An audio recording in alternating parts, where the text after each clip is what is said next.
every startup in the blockchain ecosystem has a need for marketing because everyone wants to stand out from the crowd, wants to differentiate from the scammers out there. And they needed help creating their content, also finding the right language and like translating between their deep dive knowledge to the knowledge that the clients will have.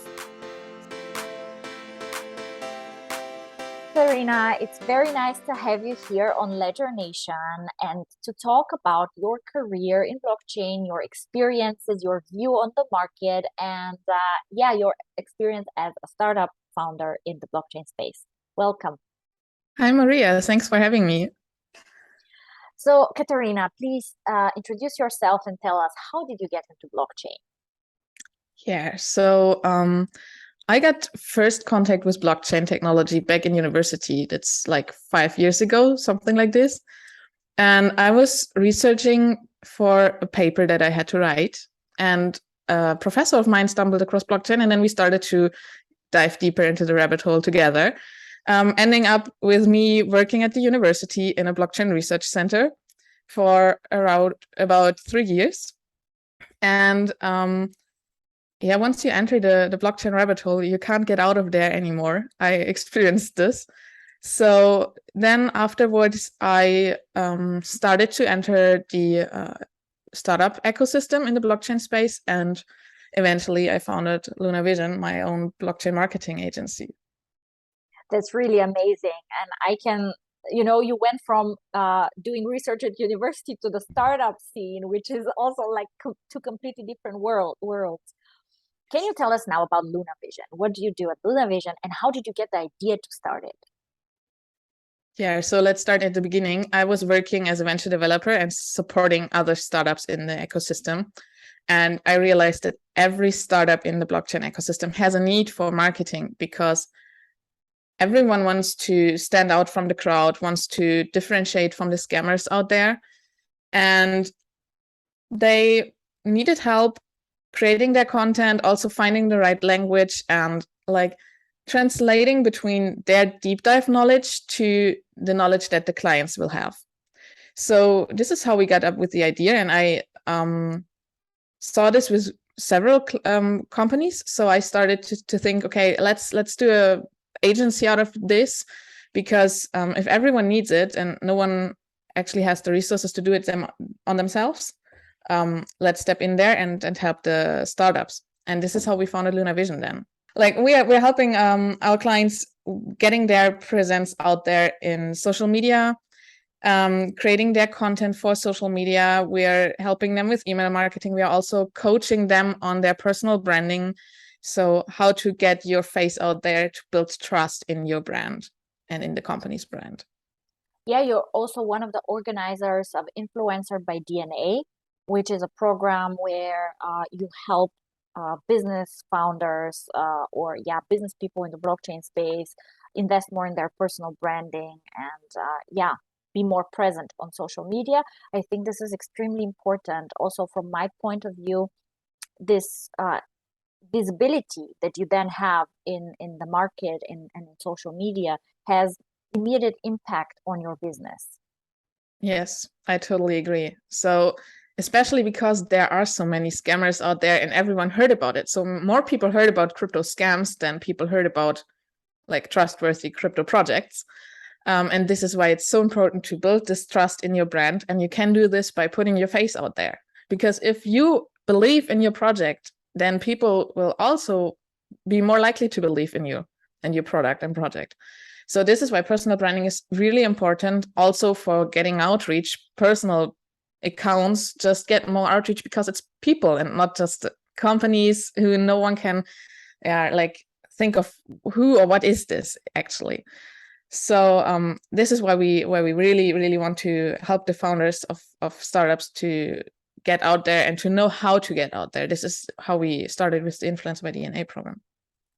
Okay, so if we now speak a little bit about personal branding, can you give us your, 3 or 5 best practices for someone who wants to increase their personal brand, to make it more impactful? First of all, be consistent, I think. Because if you just post once a month, I mean, it will get lost. Social media is super fast. Then focus on your target group. If you try to please everyone, you will please no one. And make it not always only about your product. Your personal brand is not your product brand. Of course, you can talk about your product every once in a while. But if I have the feeling that you are like just talking 24/7 about your product, I will feel like I'm on a ad channel on TV. And this is not what I want to do, right? I'm on social media to see cool, interesting stuff. So put out there what you're interested in, what you believe is valuable to your target group and still is interesting for you. I think this is super important to reach the people, actually. Yeah, thank you. Very, very valuable advice. Now, let's speak about your current view on the crypto market. Now we're in September 2022. We're in the so-called crypto winter. We're noticing a very big impact on this crypto winter on the blockchain business, on the blockchain sector. Because you advise different companies, B2B companies, B2C companies, what is your view on the market? What is going on right now? And how does this impact the development of these companies and the business of these companies?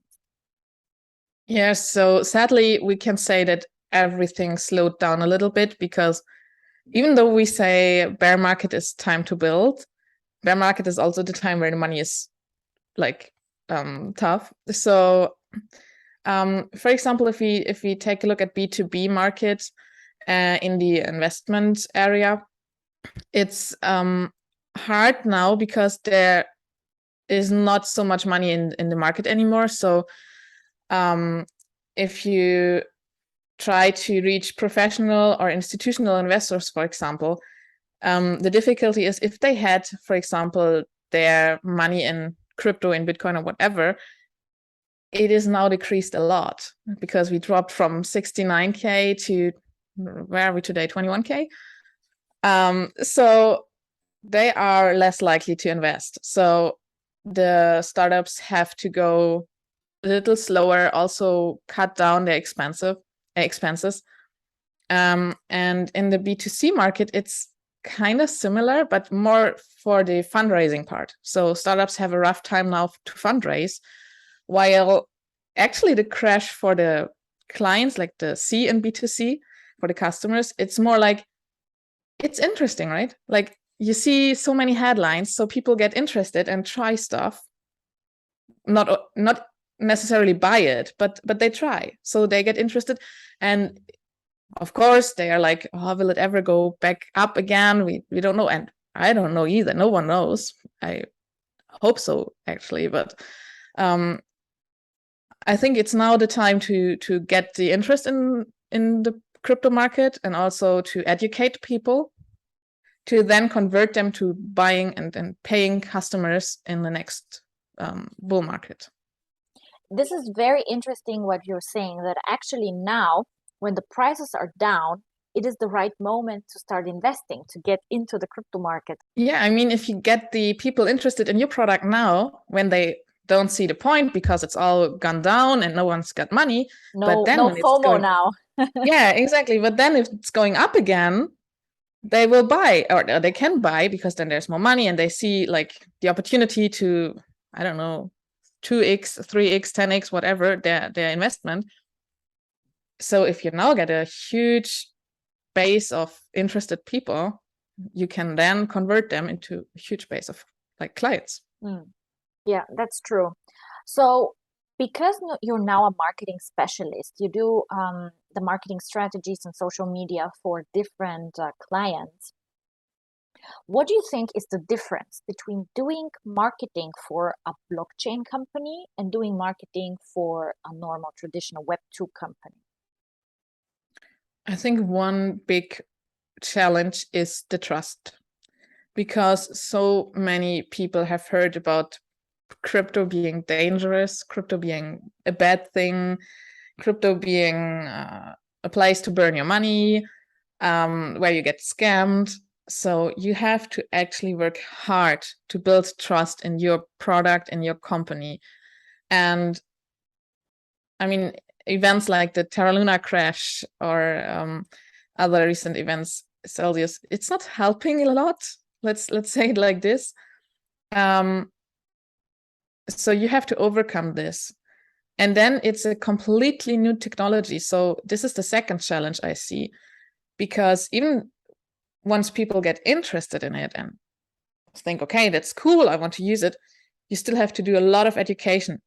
Nevertheless, you may not be an educational company, but if you want to like enable people to use your product and to understand it, you have to educate them first, because not everyone out there knows how to use like a wallet, what exactly is a wallet, what at all is a blockchain. So to widen the market, you have to educate. And I think these are two big challenges that startups have to overcome now. So you mean in their marketing strategy, they first have to communicate in a way that they build trust with their marketing initiatives and their messages. And on the other part, they also have to have educational tools or educational content so they can onboard more clients, users that are maybe not familiar with the technology. Yes.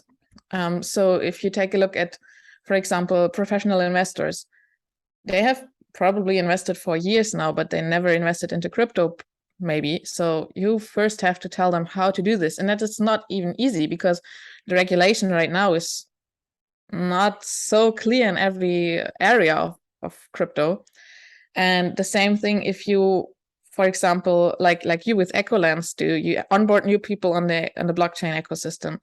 So, for example, if we take your community managers or your content creators and they want to, for example, get paid in crypto or pay something in crypto or just understand the community that they are managing, then they have to try themselves.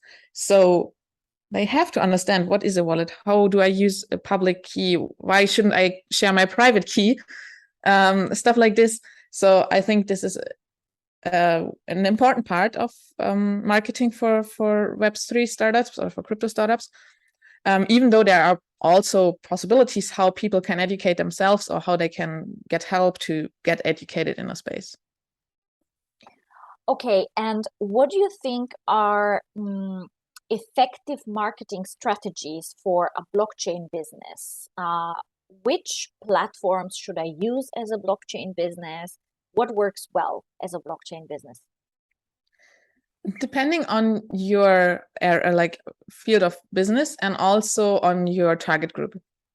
So if you are targeting, let's say, B2C young people, let's say 20 to 40, who are also a little bit tech affine, then you can, of course, go for Twitter and also Instagram.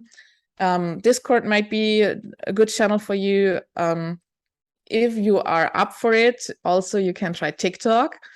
But this is like, you also always have to be willing to create videos with yourself or where you are, what you're doing, stuff like this. So this is a little different content.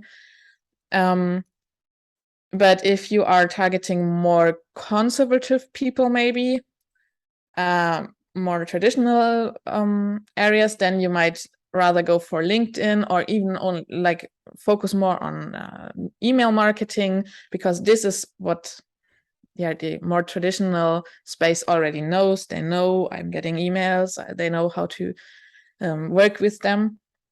So it depends a lot on whom you're targeting. You're a woman in blockchain and you're also a female founder of a blockchain startup. How do you think we can bring more women to blockchain and also more women to start companies in the blockchain space? I think we have to make it clear to them that they don't need 15 years of experience. Think back 15 years, blockchain didn't even exist.